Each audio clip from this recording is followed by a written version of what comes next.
Thank you for joining us on this PURA Student Ambassador panel. I am Mary Yvonne Collier, a student from Newswest Senior Secondary School. Today we will be discussing on a sector that PURA regulates, which is telecommunication, broadcasting, and ICT. But before going further, I would like to welcome our panelists here with us. I would like to start on my extreme right-hand side. Greetings to you all. My name is Fatmata Jammeh, a PURA ambassador and a student from Gambia Senior Secondary. I am so delighted to be part of this. Thank you. Hello, I am Daura Jata, GM Sub Manager under the Directorate of ICT. Thank you. Hello everyone, I'm Awa Sting, a student PURA ambassador from Gambia Senior Secondary School. It's a pleasure to be here. Hello everyone, my name is Sicha Sise. I'm Deputy Director of Broadcasting Regulation. I work in PURA Department of ICT. Greetings everyone, my name is Kelvis, a PURA Student Ambassador from Newswest Senior Secondary School, and it's an honor to be here today. Good evening, everyone. My name is Mustafa Jal, Consumer Affairs Officer from the Directorate of Consumer Affairs. Hi everyone, my name is Amazing Elizabeth Okon, a PURA Student Ambassador from Gambia Research Academy. Thank you so much for that brief introduction. I know you all are wondering what is PURA Student Ambassador. But PURA Student Ambassador was something that was an initiative that was made by PURA as a sector. They realized that there was a large gap between the young generation and the sector. So it was done to create awareness on their roles, mandates, and responsibility as an institution. Okay, going to the topic itself. We are discussing on telecommunication, broadcasting, and ICT. But telecommunication dealing with service providers or GSM providers, we talk about radio stations on broadcasting. On the broadcasting, we talk about radio stations and then television services. But before we go into it, we want to talk about the aims and objectives of PURA Student Ambassador. Any idea? Okay, so basically the main aim of the PURA Student Ambassador program was to engage youth, the young people, and specifically students, so that they can be given knowledge that they can use to share to the public, so that people will be aware that PURA exists and it exists for them as consumers, because PURA as a regulator is here also to ensure that consumers have the best services. Thank you, Kelly. I also think that PURA is ready to make a change, and that is one of their aims for doing this. I think that they are ready to make a change in the sense that they started with the younger generation because they are more receptive to change and they have creative minds. So for this reason, they brought up the PURA Student Ambassador. Thank you, Amwinzane. That's so brief and beautiful. Okay, going to the main topic itself, which is telecommunication, broadcasting, and ICT. My first question would be, how does PURA regulate telecommunication and broadcasting? Thank you very much. Regulation is important in the sense that these service providers, telecommunication service providers, and TV companies, radio and television, they are given license to provide service. First, a little bit about the TV and radio stations. The medium that they're using doesn't belong to them. The medium belongs to the Gambian people. So PURA's role is to ensure that the medium is put into good use. That is, the information they are putting into the medium will bring the country together. It will have to be factual. It has to be not trying to target individuals and trying to bring them down. So when they are coming up, before they start doing broadcasting, they are given license. The license has a condition, okay? And our rules ensure that the broadcast information conforms to those licenses. There are license tells what you can do, what you cannot do. In addition to the license, PURA went around Africa to benchmark on content, how content should be broadcasted in many, many ways. In terms of news, Because we don't want to have radio stations broadcasting only international news, and nothing is done by local news. So our broadcasting content regulation talks about everything. For example, it is mentioned in the regulation that 1.5 hours every day must be dedicated to news, local news, regional news, and international news. And also, a lot of things are inside the content regulator to make sure that content itself is done in a manner that people are not demonized. Information is factual. So that regulation itself, we validated with industry, broadcasters themselves. So now we are trying to enforce that regulation. We have bought a content monitoring equipment that can monitor radio and TV 24 hours. It can monitor, it can record, and it can archive it, so that we would enforce the lesson conditions and also the content regulation. We also have monitoring equipment on point of service. Like people are making calls, we can monitor to find out how many calls are actually being answered, how many calls are being failed. Because if government gives you license to provide service, we need to know how good the service is. So part of our regulation is to monitor to see the quality of service of those calls. And also, quality of service is based on machine measurements. Every time the machine will put information from the cell phone providers, store it, we can analyze it, and we will publish that. Also, the consumer affairs is here, they go around also gauging people's experience with the service. It's called customer experience. So we rely on two things: quality of service, what the machines are saying, and also what the customers are saying. That's called customer experience. So basically that's what we do with the telecom services. Like, for example, if you are given license to provide telecom services, okay, we don't want only the operators to focus on making money. Okay? Only making money and taking it outside. So we want them to serve the rural area, the GBA over the area, and the urban area as well. And also we want service to be very good. People can be having mobile phones and they can communicate. So we have bought a machine, a auto service monitoring machine, that's installed in PURA, also installed in the premises of the operators. And these two machines serve as they communicate. We put information together on the service quality, on the call quality of service. How many calls are passing, how many calls are failing throughout the country. And we also analyze that information and we publish it to the public. So the public will understand which service provider is doing better toward the country. Okay?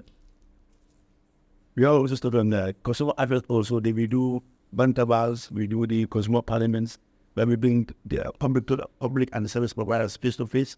So we discuss what the issues are. Okay? So we ensure that wherever there are problems, okay, for example, people will say in my area, you don't have 2G service, you don't have 3G service, then we ask them, what service provider are you talking about? Is it OBM? Is it QCell? Is it AfriCell? Or is it QCell? Then the service providers will tell them what plans they have for that area. Control all those things and ensure that whatever is said there is implemented, or in the way of improving service. Okay? So when you come to broadcasting, I said that I mentioned, for we don't issue the license, but we advise the government how to, or where to issue or not to issue. So we review the applications, but we don't want to give license to people who are not ready to broadcast. If you want to broadcast, you tell us what program you want to broadcast, and also where you want the transmitters to be installed.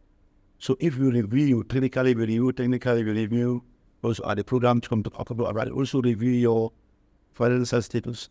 If we think you are fit to have the license, we will recommend to the minister, hopefully this will give you a license. So that's the regulatory system there. Once you give a license, as I mentioned, in your initial stage when you applied, you say, I'll do programs A, B, you know what I mean? You give us your information about your programs you're going to be broadcasting. So now we are, at first we don't have any equipment, but now we are buying, we've already bought equipment. And you saw it there. That equipment is going to record all TV stations, all radio stations, 24 hours. If you record and archive it 6 months down the line, we don't have to wait until people make complaints.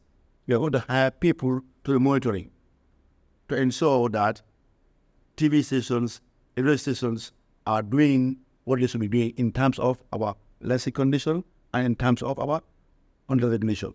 If we follow that's not the case, then we can bring these programs out, call the radio stations or TV station, this is what he did, and it's not in line with the under regulation, or it's not in line with the licensing conditions. Do you know what I mean? So that they are aware that we can monitor them. So they don't keep them on their toes, so that they can conform. They can do what the controllers is saying or what the licensing condition is saying. I think I made it clear. Yeah. So basically what you're trying to say is PURA is here for both consumers and the operators. So meaning that if you are an operator, you're not only there to just gain profit from people like that, but PURA is here to make sure there is efficient, quality, and then proper network service or service provided to consumers. Yes. So in regulating them, there are certain things that are not allowed in line with the things that are given to you, because you made mention of license and other stuff. Yeah. Then as you give them license, you tell them that these are things that you should do and these are things that you shouldn't do. Yeah. So in line with that, that is how you regulate it. Yes. Oh, that's why I had then some licenses were revoked. So that was the reason that they revoked some radio stations. Yeah, I can go a bit further than that. That is beyond that. So the stations that were revoked, they were given license. If government gives you a license, there's a period when you should roll out. I think it's 18 months. You can give a license to broadcast, and you keep the license, and you don't roll out. You see? If you look at the landscape of radio stations, 90% of them are all in the GVA here. Okay, countrywide coverage is only GRCS, Q Radio, Africa Radio. That's having countrywide coverage. You have 3 stations because of countrywide coverage. But the stations we have is about 35 stations. So if you have a license, you're not rolling out, what is the point in keeping the license? It's better if you revoke it from you, give it to somebody else who's in Bassett. Because people in Bassett and people in our area, they're all Gambians.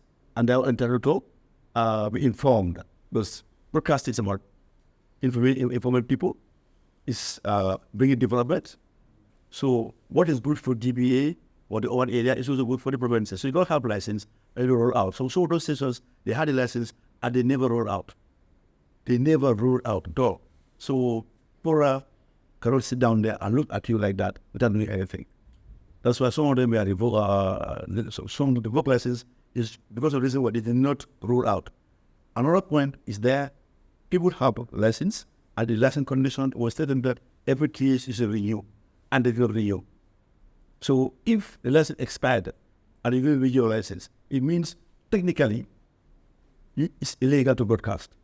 So part of our regulation is to control the broadcasting sector. You're going to have stations that have been given a license, and the license had expired, and you still want to continue broadcasting without renewing it. So the licenses were revoked also two categories. We were given license, they never rolled out. So we were given license, the license expired, and they not renew. So we need to do something. So how do we work towards people being scammed with their credits over their means in their accounts? Like this often when accounts, the sort are being scammed with their credits. They don't know how the credit is to be. Thank you very much. I can chip in. That's a good work. Scams, there are a lot of kind of scams. Yes. So like there have been breakdowns. Like we have credits down, and the one that you are saying is about like in Africa money account. It depends. You have other scam that the same security can chip it. Maybe that he can chip in into scam credits. When it comes to credit scam, we have this collaboration with these service providers. And that is if people receive calls from people that claim to be marabouts, or people that will say, can you please take your phone to the to the shopkeeper to send you credits. This kind of complaints, we do receive them within our customer care center. That is 148 call center, where we have to call the service providers. For example, if it is Africell, instant, if this kind of issue happen, if you call your service instant, they will be able to retrieve the credit, unless the person happen to transfer the credit to another line where they cannot retrieve it. But if you call us here, what we normally do is like we take our details and the amount of credit is scammed from you, from the service to the shopkeeper, and we also send an email to the service provider to tell them to retrieve and block the scam number. But as I mentioned, there are scams. There are a lot of kind of scams. But as you mentioned, I am every money one, and that one it depends like how it happens. But the other kind of chipping into those down, Yes. So in a product perspective, when it comes to the cyber space, the most common cyber scam is the one where somebody would claim that they have an X-rated video of you, and then ask you for a ransom or ask you to pay. If not, they will sort of like distribute it to your friends or something like that. Yeah. So like and this is very common nowadays. And then what is doing about if let's say crime in the Gambia actually goes one, you are threatening someone, and then that is illegal. It's a cyber crime. So what we do is when we receive such complaints, what we do is we deal with the technical aspect, try to work with the individual, gather the evidence, and then later on we have very good working relationship with the cybercrime unit of the Kami police force. Then we transfer all the evidence to them and then they take up the case. So in that case, you can see the collaboration there. And then yes, through the 148, like Mustafa, we do normally get a lot of complaints to the 148, which I will manage to actually make the use of it. Yeah. So far, this is how we actually working with we dealing with such type of stuff. Thank you. If to say like what Donald was saying, when it comes to the credit scam, we have been sensitizing the public pertaining to about whereas we have videos that we are working with the influencers, TikTok influencers, to sensitize the public about these menace. Mostly, I can tell this thing has been happening for the past 7 years, where people will tell you, somebody called me and I took my phone to the shopkeeper, whereas I scam up to 10,000. Some I will scam up to 90,000. So in this kind of situation, what we do is as PURA, we receive this call, we take the detail of the complainant, and it's like your number and the numbers that you send credit to. So we take these numbers and send email to one of the service providers and tell them to retrieve and also block the number of the scams. And this thing has been going on, and we have been retrieving a lot of credits. At times, like what will happen is most of these credits have been used by the scammer because what they do, they will transfer the credits to another number. Whereas if it is late for the service providers to get this information from the person that speaks the scam, it will be very, very difficult for the service provider to do this credit. So is where in the case that you tell the person will say like, I've called PURA and I like this complaint, but I did not receive my credit. So if you happen to see those kind of situations, it's like the scammer has used your credit, and this way there's nothing that we can do. That it is an individual mistake from your end, not from the service provider. Because tell your mind, it's simple matter. Let's say somebody called you. Hi Binta, how are you? Can you please take your phone to the shopkeeper? I wanted to talk to you. Come on, you didn't even know the password, you did not even ask. Hey, this guy want to talk to you. Did not verify where this passing on. So what he will tell the shopkeeper is like, can you send credit to me? Binta is the one who will pay the credit. He has no money. So at the end of the day, the shopkeeper will send the catch up. Where's the money? And he started saying, I did not know this guy. He just told me to bring this phone to the shopkeeper. So PURA is sensitizing the general public in these manners to make sure people are vigilant and this kind of scam. But as I mentioned, there are a lot of scammers. There's this other one of Maros, the people that pretend to be Maros. And a Marobo, they can do this and this thing for you. And there's this other one people call, we have a breakdown in the provinces with our car coming to Congo. Can you please send me credit? And you happen to send the person $10 of it, and next week you will call me. I want to thank you because you helped me when I was in this kind of situation. So these are all kind of things people will scam. They will hypnotize you in this kind of situation, whereas they're able to send them money and other stuff. So, but we have been sensitizing the public in this kind of issues. Deployment of new technology such as the new fact. Okay, thank you so much. It's a very important question. First of all, we make sure that they get the spectrum that they need to roll out 5G. Because every technology has a standard. Okay, some countries are not giving the full standard. When the Gambia here, I can assure you, every operator who, like QCell, we assign them 100 megs as a minimum. Africell, the same. All the others that are not ready yet, we make sure that we plan for them. Our agent, they are ready, they'll get the spectrum. When I say spectrum, let me give you an example. If I have a mobile with you, when I call you, the call is not going from here to there. The call is going backwards. The path it takes is called spectrum. So the call can go from here to nearest base station, then to you, me to travel 5 kilometers before you get the call. So the path it takes is called spectrum. So without spectrum, they cannot have 5G. Right now, 5G is in this country. But you know why people are not realizing it? Because you have the phones. Because for you to understand and realize that there's 5G here, your phone has to be 5G compliant. My phone is not 5G compliant, it's 4G compliant. So even though 5G is here, if you don't have phones that are still 5G, you will not be able to see the difference. But I can show you now, as I told you before, I repeat it again, we have 2 operators growing 5G. All the others, the Gamcell, the Chromiums, and there's one new one coming in. When they want to do it, the spectrum is there for them to use it. And if you roll out your network, when you are ready, you get to PURA, we go and do a test. Yeah. As I told you, 5G phones are available. They will give us 5G phones. We go with the engineers in the covered area and test the download and the upload speeds. As I told you earlier, these technologies we are not developed today. They were developed long time ago. Was QCell after they don't manufacture anything. It's the Huawei's and the T-Mobile that manufacture equipment. But they make sure they conform to ITU standards. ITU is the International Telecommunications Union. It belongs to the governments. It's the international government organization responsible for telecommunication and broadcasting.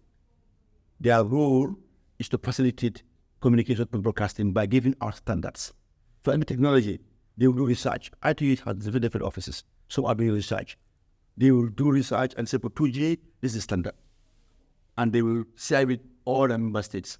So manufacturers of equipment will make sure that they understand the standards and they build equipments that can pass those standards. And before they even deploy those equipment in those countries, they have to give those countries the ITU standards, and we use the labs to test those equipment because type of program. Okay, in the Gambia, PURA, we don't have a type of labs, but we know type approved equipments by relying on system regulators that has passed those equipment. For example, 5G was not developed in the Gambia first, it was developed somewhere else. If you pass that country's tests, and you can produce us their certification, when we see that, we'll pass your equipment to enter our country. You see, 5G itself, the range of 5G, in the base station is here, you have to go 500 meters. So it's 500 meters here, 500 meters there. That's the range, coverage area of the base station. So when they say we got 5G in Bursubi, it means where the base station is, 500 meters in the direction is only circling. So the coverage area is very limited. It's not that much. Because the higher the frequency, this sort of equivalent. So for them to have countrywide coverage, they will need thousands and thousands of base stations. So, Mr. Dowder, the 2G, 3G, and 4G, they're different. So I want to know, like, which phones are compatible with them, and then what each phones can do. For example, if I have a phone that is using 2G, what can I do? Is it different from what I can do with a 3G phone and a 4G phone? Yeah, thank you for that question. Yeah, I think if you listen to study level for a little bit, you realize that he did mention about the 2G. Actually, the gist in the 2G, 3G, 4G, they are just the generation. Yeah, 2 generation, second generation, third generation, fourth generation. That's it, actually. So actually, in each of those generations, actually you have different type of technologies. Like I think I mentioned actually in the 2G, which was the initial one, which is most prominent actually, and it is basic foundation. So I can say the basic block for all the GSM operator, which is voice and SMS. Actually, it's now becoming the default now. If you go to other jurisdictions, actually now voice and text now they're becoming free now. They become obsolete now. And when you move to a third generation now, that's where more services are offered now. SMS videos, voice, and like more advanced voice, I mean, actually. So, and then you move to the fourth generation, that's why you have what the multimedia service, that's where it comes now. So the higher you move on the ladder with the Gs, then the more services you can provide. And then now we're talking about the 5G now. Then you can offer more advanced multimedia technologies, like remote surgeries. You're talking about providing 3D services, and also and more educational stuffs when it comes to the 4G. And then now, when it comes to 5G rather. And then now they're even moving ahead now to more advanced from now 5G, 6G now. But now the main focus is the 5G now, where they're trying to make it more mature now before they move on to the 6G. Just to give an advice, sometimes we do have this complaint from consumers themselves, like, okay, they bought their credits just right now, they just use it right now, and then woof, the credit is gone. Something like that happened to me just few days ago. I bought $30 credit, and I bought megabyte, and suddenly it got finished. So I was angry, and I called one of the GSE creators. I was very harsh, though, to be honest. I was even threatening them that I will sue them if they don't return my credit. The woman that was apologizing, she was being very, very patient. Then I hung up and suddenly saw a notification saying download completed. I was like, so I was downloading stuff that I forgot. And I felt really bad being harsh on them. So this goes to all the consumers out there. Before being harsh like me to all the GSM operators, make sure to check if you are downloading either something or your background apps, because some apps are there that consume a lot of credit. Yeah, so on the other hand, there are some situations where the consumers will have issues, complaints that you want to lodge to customer care service operators. But the way and manner in which we do it as well at times. But now, the other thing is sometimes the customer service providers also tend to speak to us in a manner that we don't like. So in a situation where the customer service fails to attend to my issue, and then I call PURA, how does PURA attend to customers and ensure that their rights are protected? Normally, this kind of situations happen where we investigate. We have focal person within these service providers. For the complaint that we receive, we send an email, tell them like, person so and so call, and here is this kind of concern where he has these 1 and 2 with one of your agent, and the outcome was not pleasant from this end, and we think it was inappropriate the way the agent responded to him. So we want you to take action about it, and they will investigate from their end. And if they found the person wanted, at times, I was not present when that happened. Even one of the agents was sad because of that, because of the way he responded to these customers. But one of the reasons why they're operating is because of the customers. But as I mentioned earlier, I was not here, but it happened up to that extent. Whereas we found this agent was doing something or saying something that he was not supposed to tell the customer. PURA does all these things to make sure that customers are protected in all ways. How do PURA regulate this bullying on social media, like Instagram? They'll be posting people's pictures, insulting them. How do PURA work towards that? Yes, this is a very relevant one issue actually, current day reality. But just a point of correction, we don't regulate when it comes to cyberspace. So because it's a very delicate issue actually. So in that case, for instance, if it is me and I don't know what to do, and I know PURA can help me, so if I come to PURA, how can they help me? Yeah. So yes, recently PURA has this directorate, cybersecurity directorate under the ICT, actually, which is responsible for cybersecurity incident management and response. So basically, what we do is we just respond to cyber incidents and also help them mitigate the effects and do the recovery and stuff like that. When it comes to cyber bullying, actually, yes, it is a very genuine case, and it is a cause of concern. And then, most traditional things are moving online. stealing is being moved from physical to online. Likewise, war is being moved from physical to online. Likewise, fighting is being moved from physical to online. So those most of these things bullying actually. And then the most scary thing is those doing the bullying and those being bullied, they don't even know that it is bullying. And then many times we joke, we take it as a joke, and they say, boy, boy. And then don't worry, and then it went viral. That's bullying actually. And that is causing so many suicide in other parts of the world. Probably not within our case, but that is very serious actually. So how do we help actually? So what we do is what we advise people actually, those who know that it is bullying, and those that don't know, we are into advocacy. This is why October is normally dedicated as Cybersecurity Awareness Month, which we do alongside the Ministry of Communications and Digital Economy. We engage a lot of advocacy actually to sensitize people about these things: cyberbullying, cyber stalking, cyber harassment, all those things. Revenge porn. We have seen a lot of it actually. So all those things we are doing on the awareness side. On the technical side, what we do is actually when we receive a complaint, we deal with the technical aspect. That is try to work with the victim to gather the evidence. Help try to calm them down. And then once we establish the fact, the evidence, then we can liaise that with the cybercrime of the police who are responsible, because it's a crime. We don't have the mandate to prosecute crimes. So then we work with them, give them the evidence, and we transfer the case to them. And then whatever support they need, it is surrendered to them. So actually, in some ideas, how we work with the various stakeholders.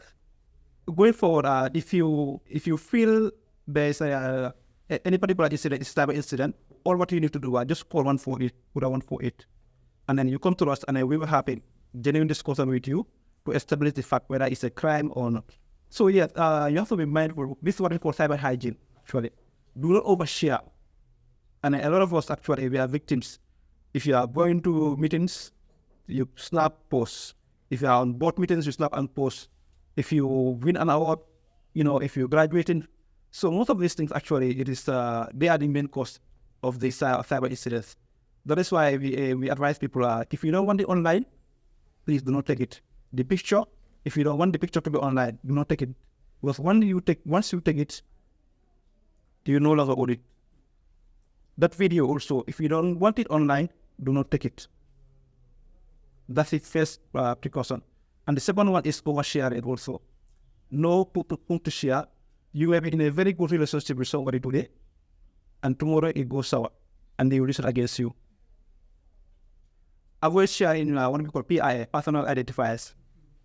Your bank accounts, ID card numbers, passport numbers, visas, you are just from the embassy, you are overwhelmed, take the picture, put it online, all those things.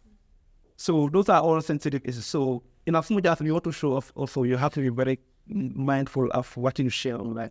There's a link that I've come across that was saying they're giving out free laptops. So if you click on the link, you have to put your information like your name, your phone number, your address, and such. These are all ways to cyberbullying. Yeah, actually not cyberbullying per se, but those are what we call harvest data. They are data harvesting sites. What they do is they harvest your PII information, your data. And then what they will do is they may use it against you. If let's say, for example, a bank account or credit card pin, and they may use it against you to do some probably some financial harvesting on you.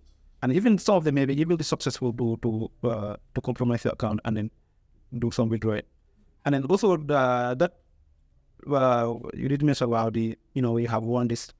If something is too good to be true, it's not true. Like click and you win $5,000. But yet, that is forced, or it's not true actually.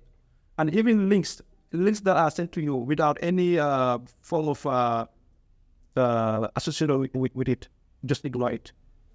Thank you, everyone. This brings us to the end of the session. As PURA Student Ambassadors, we will make sure that this information that has been explained would be utilized and would as far as go to our peers, our communities, and our schools at large to express or explain more of these problems that are happening and how to solve them. Thank you, viewers, for watching, and do join us for more sessions.